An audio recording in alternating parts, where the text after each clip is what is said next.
Hello, wonderful people. How has your day been? My day has been moving very, very well. It's another time or moment on the program Motivational Time Out with Lady J, and today I shall be concluding what I started some days ago. I started treating a topic titled Setting Goals for Your Relationship. I've treated the episode 1, the episode 2. Today is the episode 3 and the concluding part of this topic. Setting goals for your relationship. What are those goals you need to set for a relationship? We have 1,001 goals you need to set for a relationship, but there are some that to me are basic. There are things you need to do. One of them is knowing your partner. How well do you know this person? You might not be able to know somebody completely from afar, especially when you're dating the person, but there should be some information that you can really give about this person that should be truth. One is you should be able to know his or her favorite color. Yes, as funny as it sounds, that's the truth. Knowing the favorite color, favorite food. You know, we're Africans, we talk about food. His best friends and what he likes about his friends or her friends. Why is she keeping such company? These are very minute details that when you know these things about someone, you can comfortably say to yourself, I know this person. To an extent, because I say you can never completely know anyone, but when you know some of those details, you can tell yourself, I know this person. Another very important thing is discussing your past with this person. Can you really discuss your past with the person you're in a relationship with today? Just is a question. If you can't, something is actually wrong. It's not about comparing. I am not of a school of thought that you should compare relationships. Relationship A can never be like relationship B, and B can never be like C.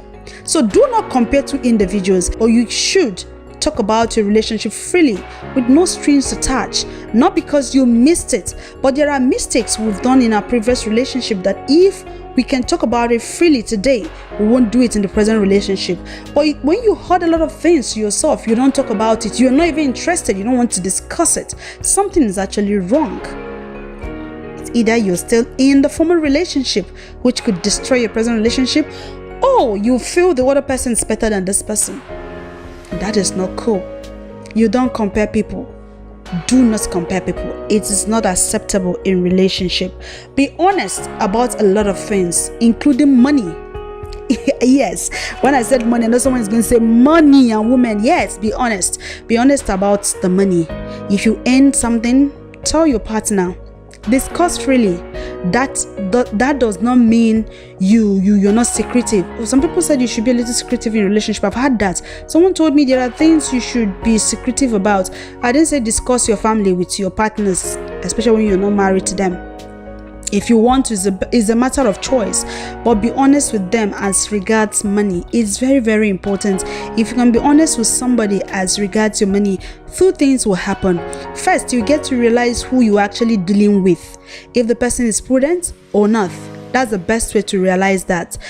Then secondly, you build the person's confidence, because a lot of people don't like sharing secrets, especially as regards money. So if you can share your secrets as regards money with me, it simply means you're very, very sincere and open with me in that relationship. The last one, not the list today, but the last on my list on this show is the group that I called the Storage Minds. I call them Storage Minds because you can be in a relationship with them for a very long time, but they have a problem. When you hurt them, they don't talk about it. They store everything in their hearts, just waiting for a day that you're going to confront them and tell them, I don't like what you did to me. That day you discover that from the first day you started dating them, you've hurt them. But they keep storing it in their minds for you, waiting for a day to tell you. That kind of people, they are actually dangerous. Although there are some temperaments that can deal with them. I, for one, am not comfortable with that kind of lifestyle. I'm an advocate that people should always discuss in their relationship. Talk about everything possible. That is the best way to get close. When you are hurt, learn to say, but don't become a nagging man or woman, please. Nagging people actually are a turn off for a lot of people. Like me, when you nag, you turn me off. I get irritated. I can even flare up when you nag. But you can always politely tell me, babe or Lady J, you've hurt me, and trust me, I will say I'm sorry. I will. But don't wait for me to tell you you've hurt me, for you to tell me, you too, you've hurt me. I don't like such lifestyle. And I know a lot of people don't like it. Many ladies complain, I'm talking from the ladies' point of view, that they have guys who will never complain, they've hurt them, waiting for opportunity for them to complain, and the guys will come up with their own stories. You know, you did this to me, you did this to me. If you cannot confront her at the point she did that to you, and you can't talk about it even when the going is good, please do not talk about it the day you have issue with her, or the day she confronts you on a thing or something you've done to her that she doesn't like. This is where I call it a day on the program Motivational Timeout today, and it's also the concluding part of the topic, setting goals for your relationship.